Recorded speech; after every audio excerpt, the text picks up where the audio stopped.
शंकर जी का अपमान हुआ, लेकिन उन्होंने सती जी से इसकी चर्चा नहीं की। किसी ने पूछा, हे भूत भावन महादेव, इतने पहले दक्ष ने आपका अपमान किया और आपने अपनी धर्मपत्नी सती से इसकी चर्चा क्यों नहीं की? आप उत्तर सुनेंगे तो रोमांचित होंगे। शंकर जी कहते, जितनी देर मैं दक्ष के पापों का वर्णन करूंगा उतनी देर मेरी जिह्वा से भगवान नाम चला जाएगा, उतनी देर मेरा भजन छूट जाएगा। कितनी बड़ी बात है।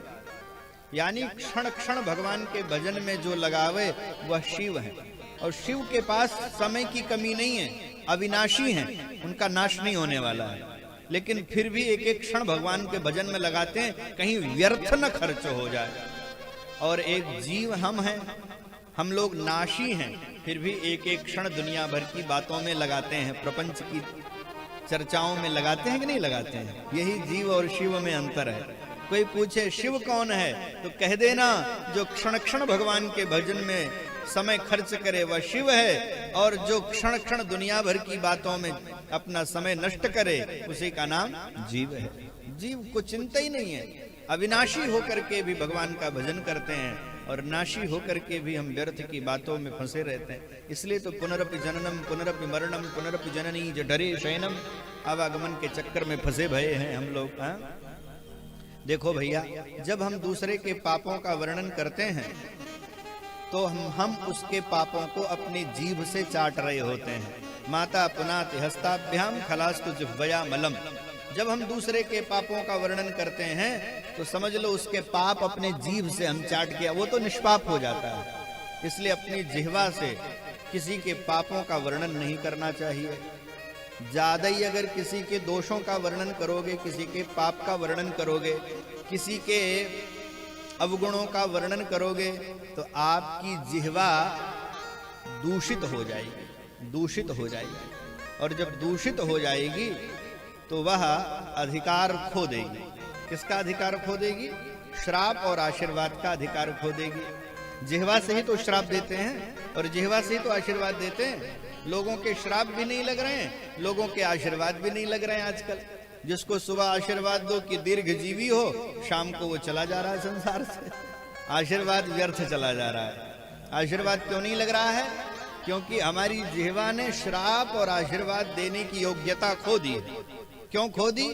क्योंकि इसने बड़ी लापरवाही की, इतना भ्रष्टाचार किया कि भगवान की तरफ से आशीर्वाद और श्राप देने का अधिकार छीन लिया गया। सस्पेंडेड चल रही है ये। इसको जो है कार्य मुक्त कर दिया गया है आजकल। जैसे कोई कर्मचारी बहुत गलती करे तो सरकार की नजर में आ जाए तो सरकार क्या करती है? सस्पेंड कर देती कि नहीं कर देती? वो रहता तो है लेकिन उसके अधिकार छीन लिए जाते हैं। वैसे हमारी जिह्वा अगर दूसरे के पापों के वर्णन में ज्यादा रुचि लेगी तो श्राप और आशीर्वाद के अधिकार छीन लिए जाएंगे। इसके बाद भी अगर आप नहीं मानोगे, फिर भी अगर दुराग्रह करते रहोगे, तो फिर आपको घर भेज दिया जाएगा। एकदम कार्य मुक्त नहीं है, आपकी नौकरी ही छीन ली जाएगी और ऊपर आप पर अनुशासन दंडात्मक कार्रवाई होगी। तो दंडात्मक कार्रवाई क्या है? जो ज्यादा ही पापों के वर्णन में रुचि लेगा उसकी जिह्वा भगवान के नाम का उच्चारण यह अधिकार भी खो देगी। ज्यादा पाप करने वाले भगवान का नाम ले पाते हैं? आप बताओ। श्री वाल्मीकि जी उल्टा नाम राम राम कह ही नहीं पा रहे थे। क्यों?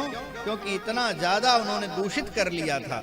फिर ज्यादा उल्टा उल्टा जपा, फिर बाद में धीरे धीरे धीरे धीरे धीरे धीरे परमार्जित हुआ, तब उनके मुख से भगवान का नाम निकलने लगा। बाल्मीकि ब्रह्म समाना, बाद में वे भगवत स्वरूप हो गए, ब्रह्म साक्षात्कार कर लिया उन्होंने। समझ गए? इसलिए अपनी जिह्वा से किसी के पाप का वर्णन हमें नहीं करना चाहिए। कोशिश करना चाहिए, न निंदा करो न स्तुति करो, समभाव में रहो। हम लोग किसी की प्रशंसा करने लगते हैं तो इतनी प्रशंसा कर देंगे, उसमें झूठ बोल देंगे, और निंदा करने लगते हैं तो ज्यादा ही निंदा कर देते हैं। निंदा स्तुति से बचना चाहिए।